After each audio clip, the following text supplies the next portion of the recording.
Muy buenas tardes, sean bienvenidos a una nueva edición de este ciclo que se está llevando a cabo en colaboración del Instituto de Física de Cantabria, de la Universidad de Cantabria y el Ateneo de Santander sobre la niña, la mujer y la ciencia, en la que se quiere, como es lógico, poner en valor la aportación de la mujer al conocimiento científico y su incorporación a las tareas de la ciencia.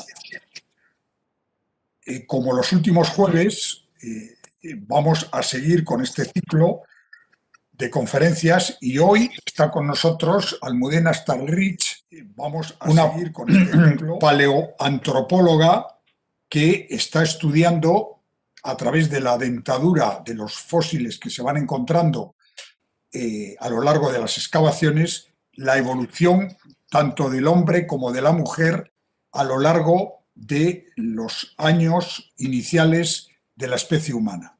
Y para presentar a la conferenciante de hoy está con nosotros Rocío Vilar, profesora de la Universidad de Cantabria, dentro del IFCA, del Instituto de Física de Cantabria, y a ustedes que nos están viendo a través de la página web del Ateneo, reiterarles la bienvenida a esta conferencia y, desde luego, desear, como creo que estamos deseando todos, que pronto recuperemos la normalidad y estas conferencias se puedan desarrollar como era habitual antes del año pasado, recuperar, como digo, estas conferencias de manera presencial en el Salón de Actos del Ateneo Santanderino.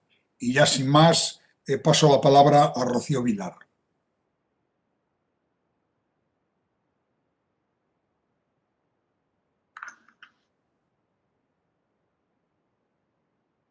Hola.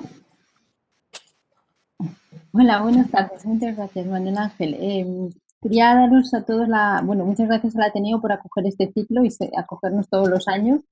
Y quería daros la bienvenida a la última charla del ciclo Ateneas, realizado por el Instituto de Física de Cantabria, dentro de las actividades dedicadas al 11 de febrero, como bien ha dicho Manuel Ángel, que es el Día Internacional de la Mujer y la Niña en la Ciencia.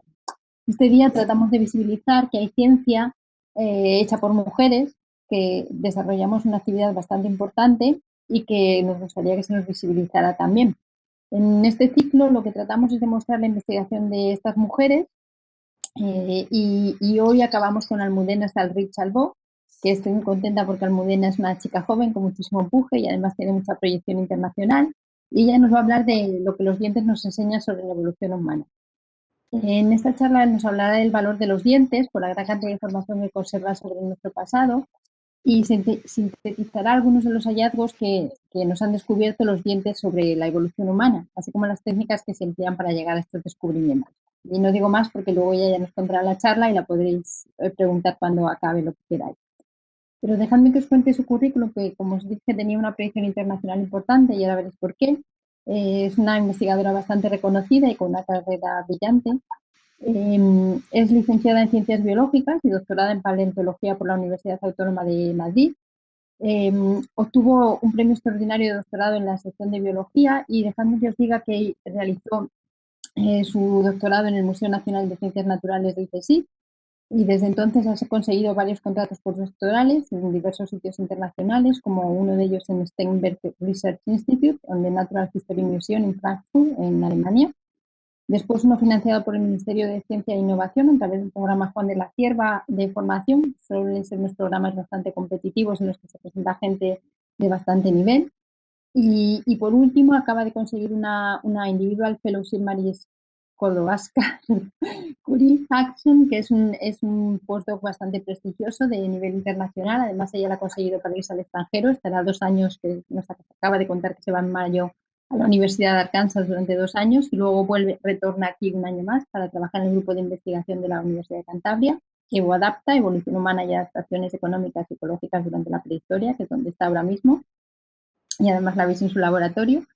Y como os decía, toda su investigación se ha centrado en el estudio de la evolución biológica y cultural del género Homo, mediante el análisis de las modificaciones en la superficie de los dientes, es decir, el desgaste dental, tanto relacionado con la dieta y la masticación. como el relacionado con el uso de la dentición como tercera mano en actividades masticatorias. Al rastrear estas modificaciones en el desgaste dental, incluyendo aquí especies tanto del género Homo como de otros animales, carnívoros o herbívoros, se pueden inferir adaptaciones a cambios del ecosistema en el que vivían. Y en los casos de los humanos, también a cambios de comportamiento como la división sexual del trabajo, la especialización en actividades culturales. Esto es un breve resumen de lo que es su investigación y en su carrera tiene un registro muy amplio de publicaciones que nosotros llamamos JCR, que son bastante importantes, tiene más de 36 artículos y siendo primera autora en 7 de ellos.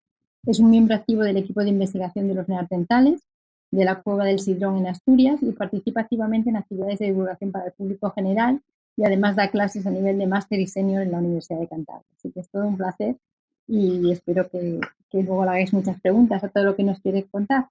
Almudena, cuando quiera. Pues muchas gracias, Rocío. Muchas gracias por esta oportunidad. Voy a compartir la presentación. Aquí está. Fenomenal. Pues, como bien os ha dicho Rocío, yo os voy a contar lo que los dientes nos enseñan sobre la evolución humana. Lo primero de todo que os quiero contar es qué es un diente. Un diente, según la RAE, la Real Academia de la Lengua Española, es un cuerpo duro que, engastado en las mandíbulas del hombre y de muchos animales, queda descubierto en parte y sirve como órgano de masticación o de defensa.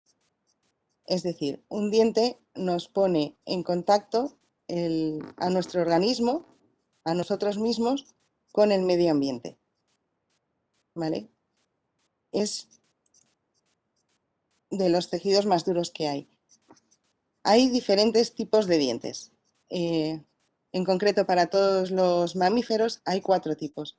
Los incisivos, que son los dientes que están de frente, lo que comúnmente nosotros llamamos los paletos, los caninos o colmillos, los premolares y los molares. Los molares sirven para masticar y los premolares muchas veces coayudan en esa tarea. Los dientes están compuestos principalmente por una materia inorgánica que es el hidroxiapatito. ¿Vale? Es un mineral que se forma en prismas. En el esmalte, que es la capa externa del diente, la proporción de hidroxiapatito es del 92%. En algunos casos puede ser un poquito más, 93, 94%. Esa capa de esmalte recubre otra capa de tejido que es sobre todo mineral inorgánico, que es también hidroxiapatito, que es la dentina. Pero en este caso, la dentina está compuesta también por una gran proporción de colágeno, de una proteína. Esta dentina cubre una capa, una cámara, que es la cámara pulpar o pulpa. Es donde están los nervios y los vasos sanguíneos. Cuando, por ejemplo, tenemos una caries y perfora el esmalte, llega la dentina y nos duele, es porque aquí en los nervios que están en la cámara pulpar, pues están siendo afectados. La diferencia entre el esmalte y la dentina, sobre todo, es en la composición química. Y esa composición química les da una serie de propiedades. El esmalte es duro y muy resistente, mientras que la dentina es más duradera y tiene resiliencia, es decir, se adapta un poco más a las presiones. El esmalte es el tejido más duro que tenemos en nuestro organismo, es más duro que los huesos, ¿vale? Y tiene una ventaja, y es que al ser mineral, cuando un individuo se muere y se convierte en fósil, pues el proceso de fosilización consiste en cambiar la materia orgánica por inorgánica. El esmalte ya es inorgánico, no hay que cambiar nada, se queda tal cual. El esmalte que encontramos en los dientes fósiles es el mismo que tenían los fósiles en su origen. Pero no, me estoy adelantando. Como os he dicho, los tejidos minerales son resistentes y hace que tengamos resistencia a las abrasiones que hay tanto en la descomposición de los organismos como en el suelo, como a las a la dieta y a las comidas que nosotros comemos. Resisten a todas esas abrasiones. El hecho de que sean tan resistentes, que sean ya minerales y que no sufran modificaciones durante la fosilización, hace que los dientes sean los restos de animales del pasado más abundantes. Desde los dinosaurios, como tenéis aquí con sus dientitos, hasta mamíferos como el elefante. Esto nos hace pensar, o a mí por lo menos siempre me ha hecho pensar, que tener dientes es una maravilla, porque es como si tuvieras ya fósiles. Siempre tenemos fósiles, tenemos los dientes. Al ser un tejido mineral duro, pues es muy posible que cuando se rompa, pues aparte de que no lo sintamos porque es mineral y no tiene nervios ni vasos sanguíneos, es que ese diente no se arregla. Todos sufrimos cuando se nos rompe un diente porque tenemos que ir al dentista, pero a su vez es una ventaja para los que los estudiamos, puesto que al no regenerarse un diente podemos averiguar todo lo que le ha pasado. Es como si fuera un cuaderno de bitácora de la vida del individuo. Es decir, tiene el desarrollo biológico escrito en el diente, los periodos de enfermedad, periodos de cambios de dieta, cuando has tenido una carestía nutricional, y también se ven algunas marcas culturales, como veis en estos dientes de aquí abajo. Todas estas modificaciones, estas rayas que hacen cuadraditos, son una manera de adornar los dientes. Ahora está muy de moda también hacerse a lo mejor un piercing o ponerse un pequeño diamante o algo así en los dientes para que queden más bonitos. Bueno, pues estos son modificaciones culturales que algún día los paleoantropólogos del futuro estudiarán sobre nosotros. El origen evolutivo de los dientes es muy importante porque nos ayuda a conocer quién es quién en la evolución, no solo en la evolución humana, sino también en el tipo de evolución pues, de los dinosaurios, para entendernos. Tiene una importancia taxonómica muy importante. Al principio los dientes tenían una cúspide principal, como veis aquí, y luego fueron desarrollando unas cúspides accesorias, que esas cúspides han ido moviéndose hasta adquirir esta estructura, que es la morfología tribosfénica, que es típica de los mamíferos, donde hay una parte que se llama el trigónido, que es la que se encarga de cortar, y una parte que es el talónido, que es la que se encarga de moler.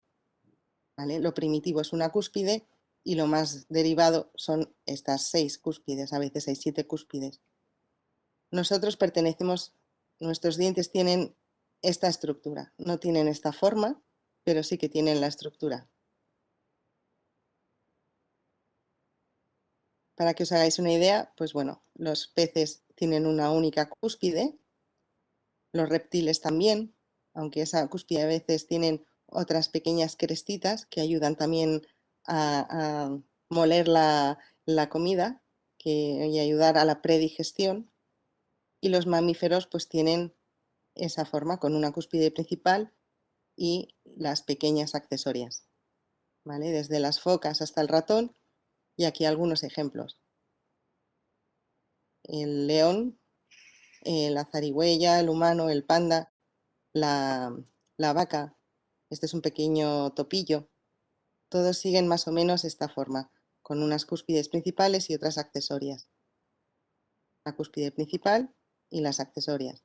Este sería el trigónido y este el talónido. Esto es lo que corta y esto es lo que muele.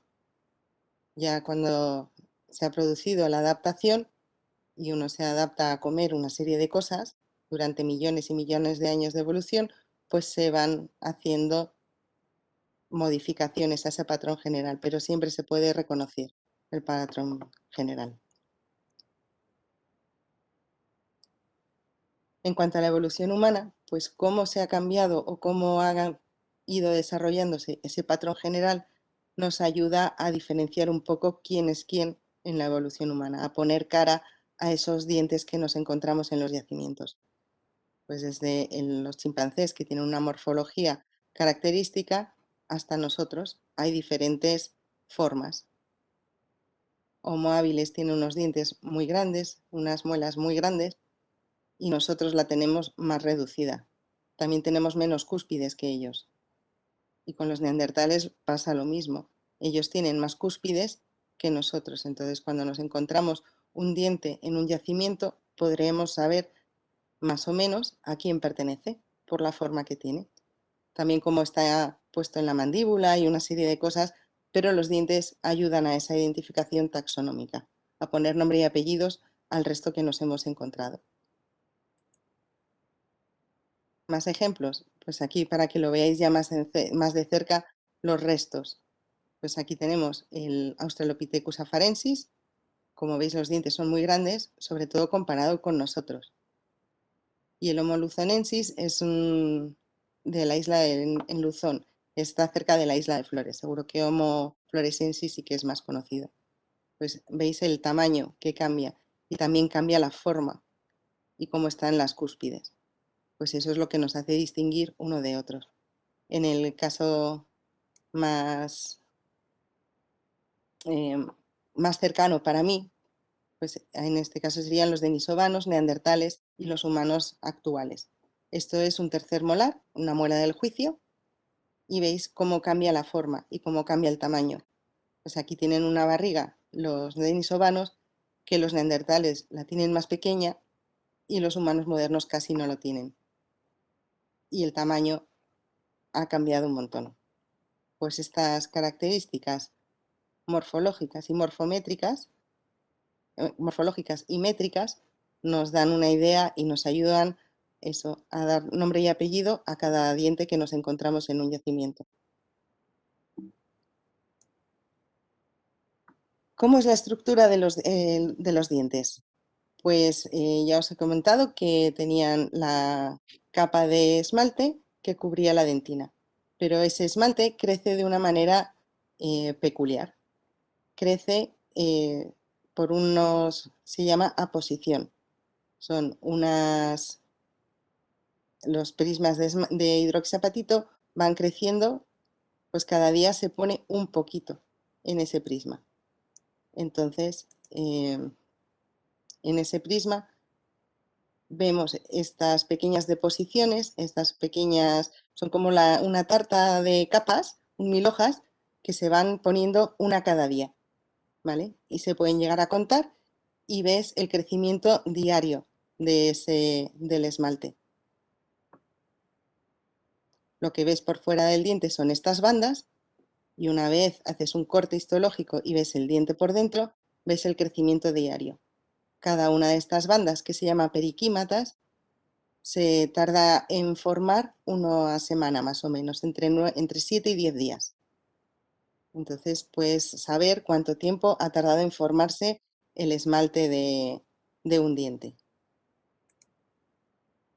En este caso, por ejemplo, esto es lo que se ve en un diente original cuando se le hace el corte y cuando se mira por dentro. En este caso, no os asustéis, el diente no está cortado, se ha mirado con un sincrotrón, ¿vale? Que es un microscopio como un TAC de lo que nos hacen en los hospitales, pero con muchísima resolución, ¿vale? Y está en Grenoble. Pues aquí somos capaces de contar el crecimiento de cada día. Las bandas más grandes serían los periquímatas y por dentro estarían el crecimiento diario. Los dientes crecen pues como crecen los huesos y como crecen los árboles, por aposición, como os he dicho, cada día, pues o cada mes o cada año un círculo nuevo. Tanto los huesos como los árboles tienen crecimiento continuo, pero los dientes no nos siguen creciendo. Una vez ha salido y el ratoncito Pérez se ha llevado el diente de leche que se ha caído, pues tenemos un diente permanente que ha tardado un tiempo en formarse y que si se rompe, pues nos tienen que poner otro porque no se regenera. El crecimiento es limitado, ha tardado ese tiempo y en ese tiempo ha recogido una serie de informaciones. Por ejemplo, en este caso hicieron un estudio de isótopos en dientes de Australopithecus y vieron que el bario, que es un elemento que está presente en la leche materna, pues se podía cuantificar en el esmalte y podían ver cuánto tiempo duraba el periodo de lactancia en el Australopithecus, ¿vale? Desde cuando empezó el diente a formarse, posiblemente todavía en estado fetal del individuo, cuando nació y cuando empezó la lactancia, y sobre todo cuando terminó. Esto nos da idea de cómo cuidaban las madres a los hijos, cómo cuidaba el grupo al resto de los individuos, lo que se invertía en la formación y en el cuidado de los niños durante toda la prehistoria, en este caso en el Australopithecus afarensis, pero en otros casos, pues en poblaciones más recientes. Aquí tenéis, por ejemplo, el tiempo de formación de los dientes. Y así podremos, cuando nos encontramos los dientes aislados, podemos saber si pertenecen a un individuo adulto o si por el contrario pertenecen a un adolescente o a un niño pequeño o a un bebé. Entonces, viendo cómo se reemplazan los dientes, los grises, claro, los grises son de leche, los deciduos, y los azules son los permanentes. Entonces, todo esto es un atlas que es muy común esto es común a todo el ser humano actual. Entonces, todos seguimos este patrón de desarrollo y de erupción de los dientes. Y entonces así podemos saber si cuando te los encuentras que tiene dientes de leche y dientes permanentes, pues más o menos sabes los años que tienen, ¿vale? Esto es importante porque cuando uno se encuentra esqueletos o huesos en un yacimiento, pues necesita saber a quién pertenecían. Entonces esto nos ayuda a saber la edad del individuo. Os voy a contar el caso de un neandertal de la cueva del Sidrón, donde realicé mi tesis doctoral. Este es un primer molar, de la muela de los 6 años, de la parte de arriba, del maxilar. Y está todavía en formación porque la raíz no ha terminado. Más o menos con el atlas decíamos que tenía entre 6 y 8 años de edad. Y lo que hicimos fue mirar histológicamente y contar los días de formación del diente, desde que nació el individuo hasta que se murió. Y nos salió que tenía 7,7 años de edad, con lo cual el atlas nos dio una estimación más o menos correcta, pero con la histología tenemos una estimación precisa. Otra de las cosas que podemos ver en los dientes, ya que no se remodelan, son las hipoplasias, que son periodos de estrés, o bien por una enfermedad o bien por una deficiencia nutricional.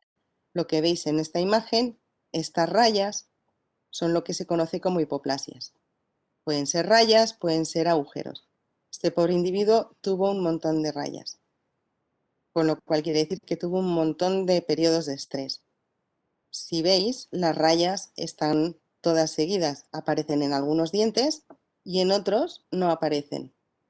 Esto, como hemos visto en el atlas, es porque no todos los dientes se forman a la vez. Unos se forman antes y otros después. Y entonces, con el atlas y sabiendo dónde están las hipoplasias, podemos saber a qué edad tuvieron los pobres este periodo de estrés fisiológico que le dejó marca en los dientes.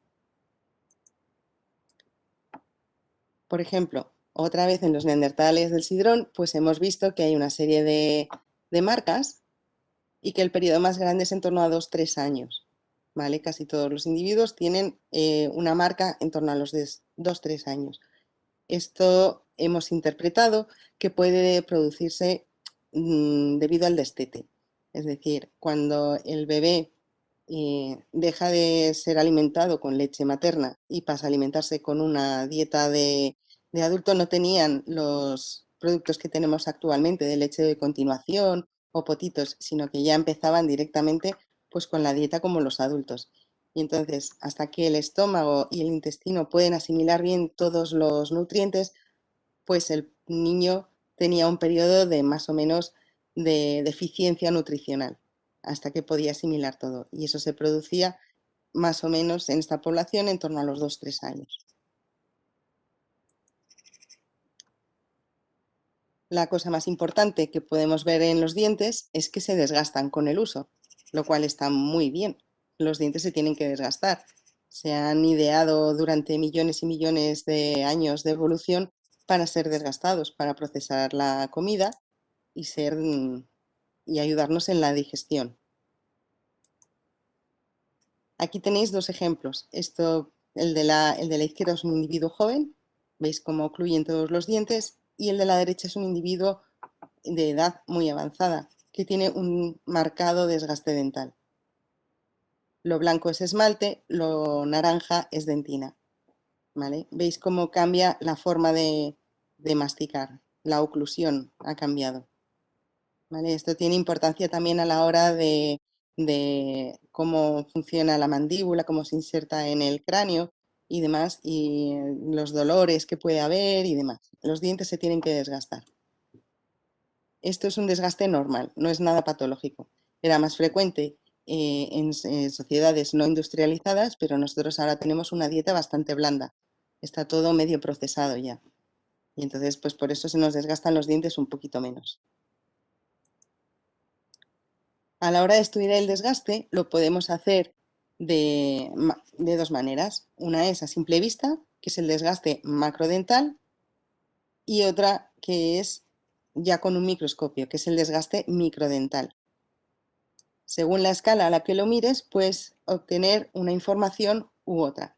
Cuando lo mires a grandes rasgos y sin microscopio, se pueden obtener patrones de masticación. Es decir, si tú masticas algo que es muy duro y muy resistente, tienes un desgaste de una manera más plano, y si tienes una dieta que es más dura pero menos resistente, tienes un desgaste más afilado.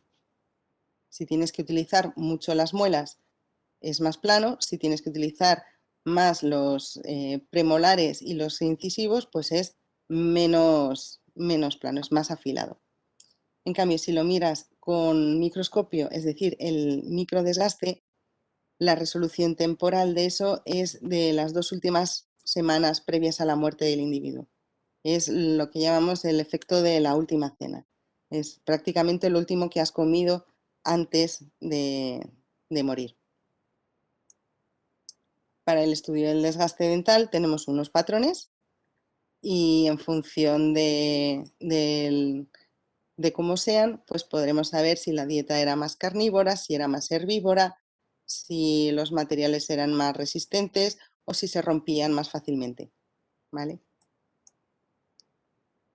Para estudiar el microdesgaste, lo que tenemos que hacer primero es hacer unas réplicas de alta resolución, porque los dientes generalmente no se pueden ver directamente. O bien utilizamos microscopios electrónicos, que a lo mejor no cabe en la mandíbula donde está el diente, o bien utilizamos unos microscopios ópticos o unos perfilómetros confocales que no tienen la capacidad para que entre un diente aislado, y mucho menos si está en la mandíbula o si está en el maxilar o en el cráneo.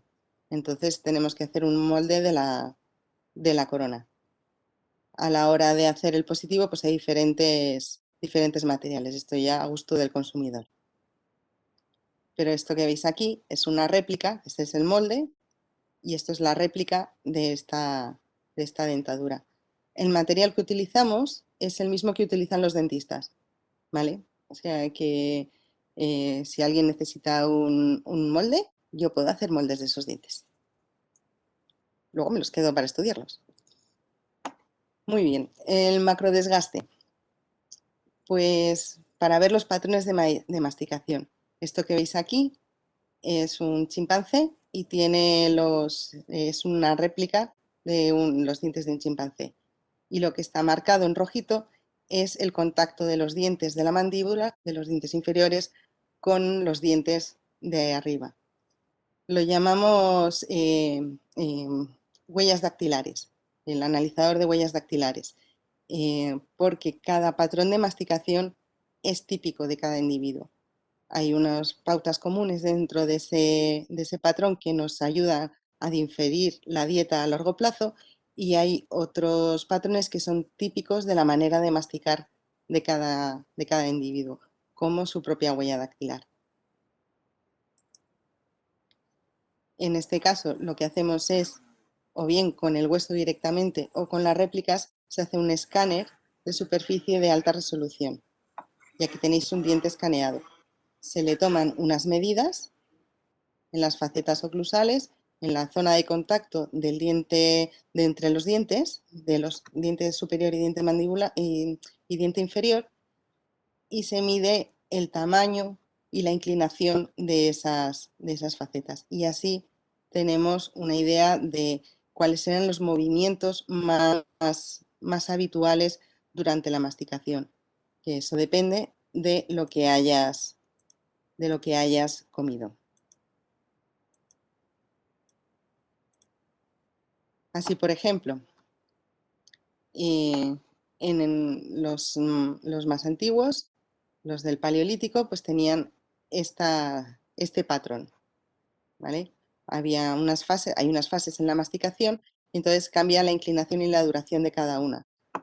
Los cazadores recolectores actuales tienen un patrón diferente que los agricultores o los granjeros actuales. Los que comemos, nosotros estaríamos más o menos aquí en esta fase. ¿Vale? Vemos que el patrón, en el caso de mi investigación con los neandertales del Sidrón, pues vemos que es un patrón normal y que es habitual de ambientes boscosos, sobre todo de bosques caducifolios. ¿Vale? Es el mismo patrón que se repite en todos los neandertales de esos ambientes. ¿Vale? Y aquí lo vemos un poco. El verde sería el sidrón, los rojos serían de estepa, los azules son del bosque caducifolio y esto pequeño es del bosque mediterráneo. ¿Vale? O sea que el sidrón que está en Asturias es igual, pues sigue la misma tendencia que todos los neandertales que vivían en un ambiente similar.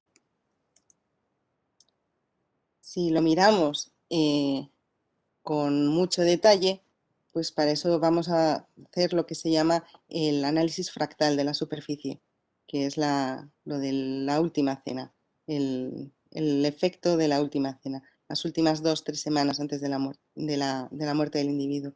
Y para ello utilizamos un microscopio, un perfilómetro con focal. La idea es que tú, aunque veas una superficie bien firme, sin ninguna marca, cuando te acercas y lo ves al detalle, ves que hay una serie de marcas. Esto es un ejemplo para que, aunque la superficie se vea muy bien, que vosotros entendáis que si lo miras al detalle, siempre habrá, en las distancias cortas es donde se ven las marcas. Esto es la Facultad de Caminos de aquí de Santander. Hicimos el estudio en el sidrón y en otros neandertales para ver cómo era ese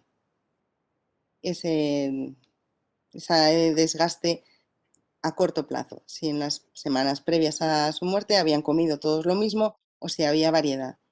Y vimos que en el sidrón había mucha variedad, ¿vale?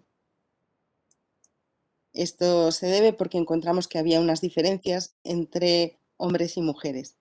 La muestra es muy pequeña y no podemos saber si realmente había esas diferencias o no, pero sí parece que las mujeres y los hombres comieron cosas diferentes en las semanas previas a su muerte. O quizás este desgaste se ve influenciado por el uso de la boca en otras actividades que no sean propias de la masticación, como vamos a ver a continuación. Es decir, si tú utilizas la boca o si muerdes cualquier cosa, pues dejas unas marcas. Y esas marcas pueden estar tapando lo que producen las marcas de la dieta, la señal de la dieta en los dientes. Entonces hay que tener mucho ojo y hay que estar un poquito atentos para ver las diferencias. Esas marcas paramasticatorias que decía Rocío en la introducción, en la presentación que ha hecho de mí, o que yo os acabo de mencionar, se llaman bioculturales no intencionales. Estas que os mostré al principio son intencionales, son para que el diente quede bonito. Estas las haces accidentalmente sin intención, cuando estás mordiendo algo que no es precisamente comida. Entonces pues dejas unas pequeñas marcas. Esto lo vemos en un microscopio electrónico, ¿vale? En este caso lo hemos utilizado en un microscopio de cámara ambiental, que consigue reproducir las condiciones ambientales, con lo cual a veces no hay que hacer moldes. A veces sí, pero a veces no, y se ve el diente directamente. Y luego pues un programa para medir esas imágenes. En esta imagen veis a un inuit utilizando la mano, la boca como una tercera mano. Pues sujeta lo que va a comer con los dientes y lo corta. En lugar de en un plato con un tenedor y un cuchillo, pues directamente en la boca.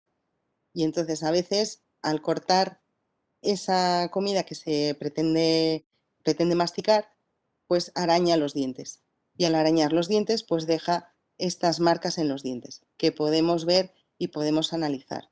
Podemos saber la dirección en la que se produjo y podemos saber si utilizaba esta técnica muchas veces o pocas veces, ¿vale? Al saber la dirección, podemos saber si el individuo que utilizaba esta técnica era diestro o era zurdo, ¿vale? Porque si las marcas van orientadas en una dirección son zurdos y si van orientadas en otra son típicas de individuos diestros.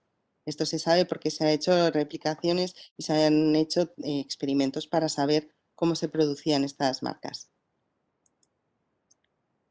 Hemos visto que hay individuos infantiles y juveniles que tienen estas marcas, con lo cual quiere decir que ya aprendían estas técnicas, y que hay individuos que debido a alguna patología, o bien en los brazos o bien en la boca, pues cambiaron la orientación, ¿vale? También hemos visto que hay unas marcas que son las mellas del esmalte, que son unos pequeños desconchones que se producen en el borde de los dientes, ¿vale? Algunos se producen debido a la fosildiagénesis, pues que los dientes, como es un mineral, no es muy flexible, entonces a veces se rompe por los cambios de condiciones de temperatura y humedad.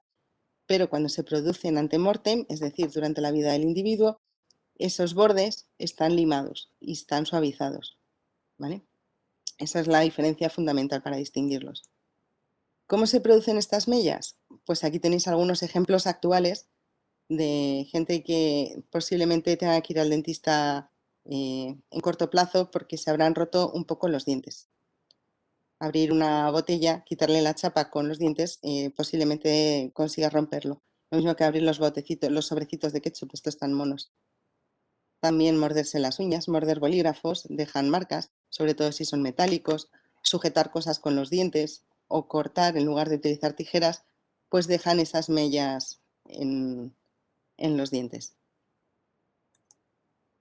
Entonces, nosotros hemos visto que en cuanto a diferencias entre hombres y mujeres, pues que los hombres tienen más frecuencia de estas mellas en la dentición superior, en el maxilar, y las mujeres aparecen con más frecuencia estas mellas en la dentición mandibular. Esto puede ser indicativo de que había una diferencia en las cosas que trabajaban o en el uso de la boca como una tercera mano entre hombres y mujeres en neandertales. No sabemos todavía qué es, no sabemos qué estaban realizando exactamente. Es algo que estamos todavía investigando. Os quiero comentar un caso especial que encontramos en el grupo del Sidrón, que es el adulto 2. Aparte de tener todo el borde anterior con estas mellas, también tenía una patología dental y cambió la dirección de uso de las manos. Y también tenía hay evidencias de bitumen, que es como brea en el sarro, que utilizaban para pegar cosas, para enmangar, por ejemplo, una piedra a un palo y hacer una lanza. También hemos visto que se han encontrado pruebas de que utilizaba penicilina porque tenía una infección y sabemos que no masticaba de manera normal porque tenía una infección muy grande en la mandíbula. Entonces, este caso de este individuo, pues todo eso lo hemos sabido mirando a los dientes. no tanto el diente en sí, sino también la mandíbula o el sarro que cubría los dientes. Pero todo está relacionado. Los dientes han ayudado en conocer y en poder catalogar un poco más a este individuo. Otra de las cosas que nos ayuda o que podemos ver en los dientes es el uso de palillos dentales. No palillos como tal, sino que hemos hecho un experimento y hemos visto que utilizaban hierbas, utilizaban gramíneas, los tallos de las gramíneas. Entonces, para limpiarse los dientes, entre los dientes, los trozos de comida que quedan atrapados entre los dientes, sobre todo si son de carne, pues a veces quedan ahí atrapados y para limpiarlo y que no moleste, pues utilizaban estas ramitas. Es algo que seguimos haciendo actualmente, ¿vale? O sea, ya lo hacían en el Paleolítico y se sigue haciendo a día de hoy. Si el uso de estas ramitas es muy prolongado, se puede llegar a producir un surco. Dentro del surco vemos las huellas del uso de la ramita. Y aquí se ve perfectamente el surco. ¿Vale? Este es el uso de las gramíneas. Esto es algo que no es típico solo de neandertales o de nosotros.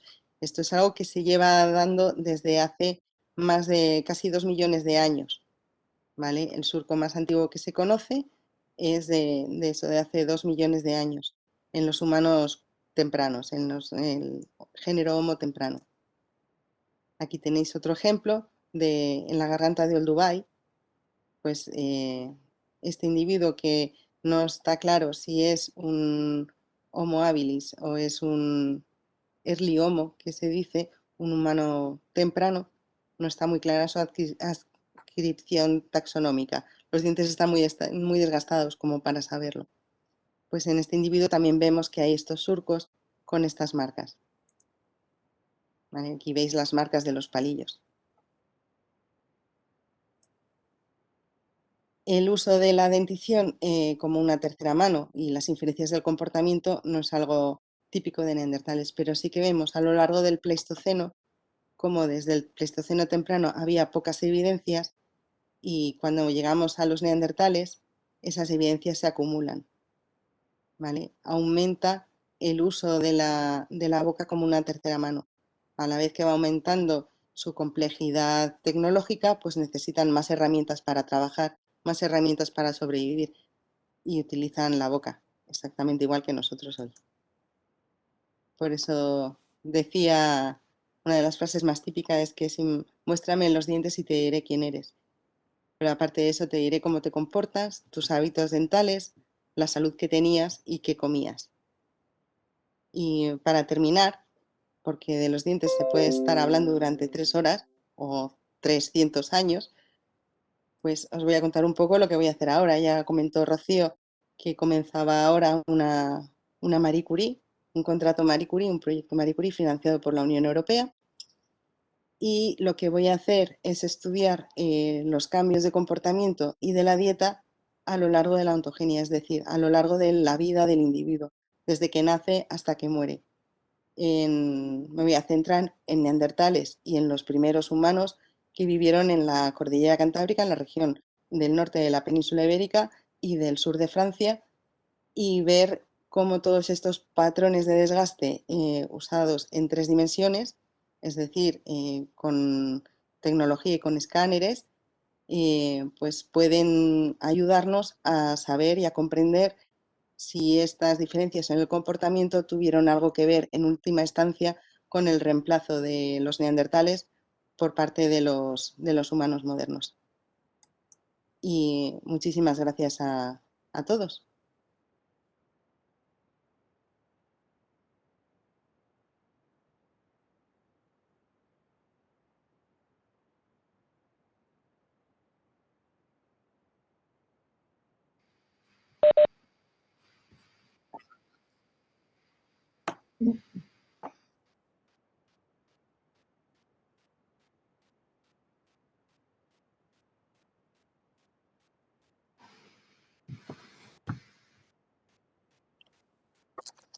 Sí.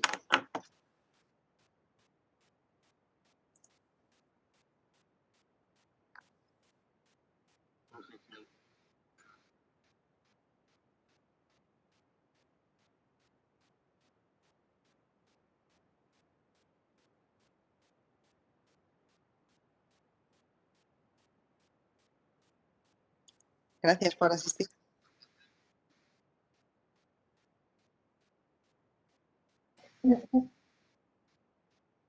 Sí, yo tenía una pregunta, Almudena. ¿En este trabajo que vas a empezar ahora en Arkansas es algo nuevo o es continuación de lo que estás haciendo? No, es algo nuevo porque lo que vamos a hacer es desarrollar una nueva técnica que consiste en escáneres de superficie de muy alta resolución. ¿Vale? Es un poco mezclar lo que he explicado del macrodesgaste con el microdesgaste. Entonces vamos a desarrollar pues toda la metodología, desde la adquisición de datos hasta cómo interpretarlos y analizarlos. ¿Y esos datos llevas tú los que tú tienes o recoges Yo, muestras? yo llevaré las réplicas de los dientes que tengo Ujú.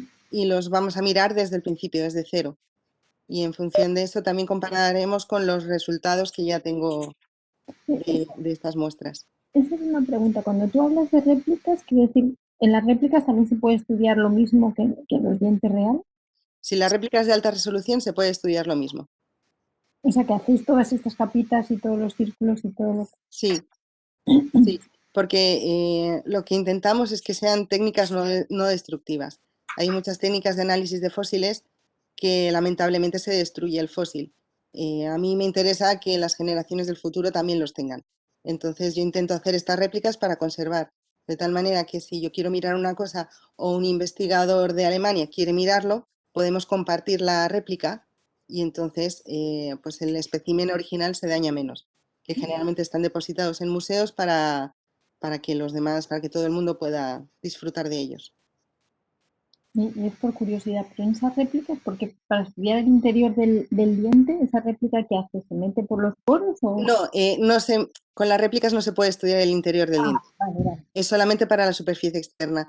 El interior, pues se están haciendo ahora lo que se llama micro-CTs, escáneres de alta resolución. Vale, Entonces ahí puedes tener el interior del diente y ahorras el hacer un corte histológico para verlo por dentro. vale.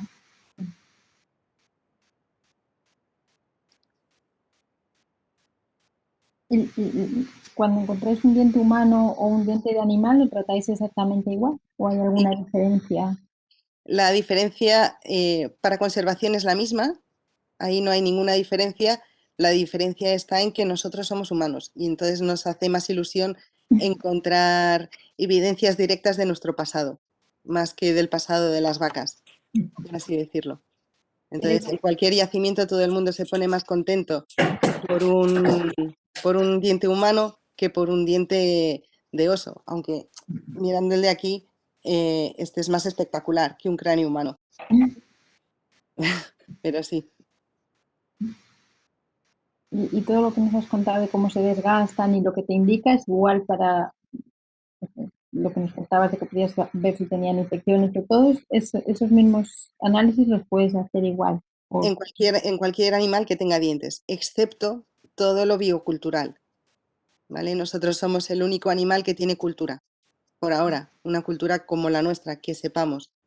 En los primates, pues sí que es cierto que los chimpancés y gorilas tienen su cultura también, pero una cultura que afecte tanto al comportamiento, que afecte tanto a la biología propia del organismo, eso solamente la tenemos nosotros. Hemos hecho que la cultura sea parte de nuestra evolución. Nos ha afectado en la manera de evolucionar, de cambiar, de adaptaciones biológicas, están condicionadas con las adaptaciones culturales. Entonces, todo lo último que he explicado de sujetar algo y cortarlo, de lo de morder y las mellas y todo eso, eso es típico de nosotros. No se ha dado o no se ha visto todavía en ningún otro primate o en ningún otro mamífero, por ahora.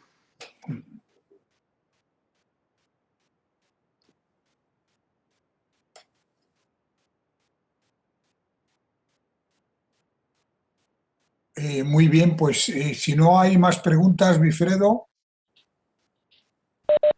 Sí, a ver, Ana Casanueva tiene una pregunta aquí en el chat.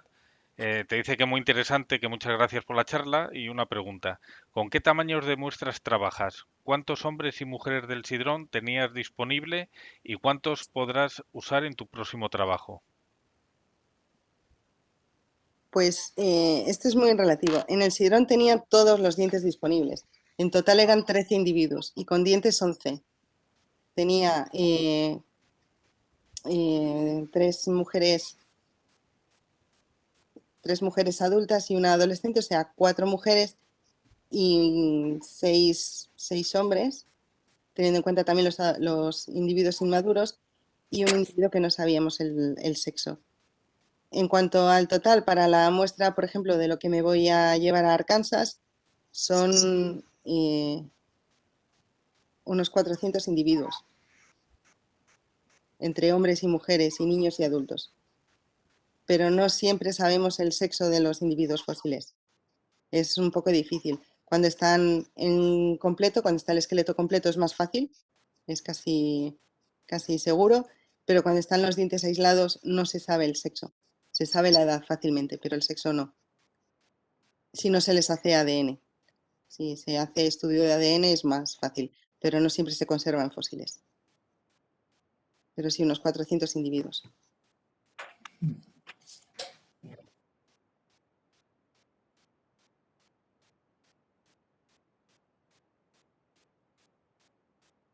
Muchas gracias por la oportunidad, de verdad.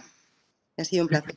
Pues muchas gracias, Almudena. Ha sido una conferencia no solamente muy interesante, sino muy instructiva y muy pedagógica. Así que felicidades y a seguir adelante con esta investigación tan importante. Pues muchas gracias, Manuel Ángel. Y a ver si nos vemos pronto en persona. En efecto, eso está pendiente. Gracias. Y gracias, Rocío. Nada, muchas gracias. Gracias, Rocío. Muy bien. Chao.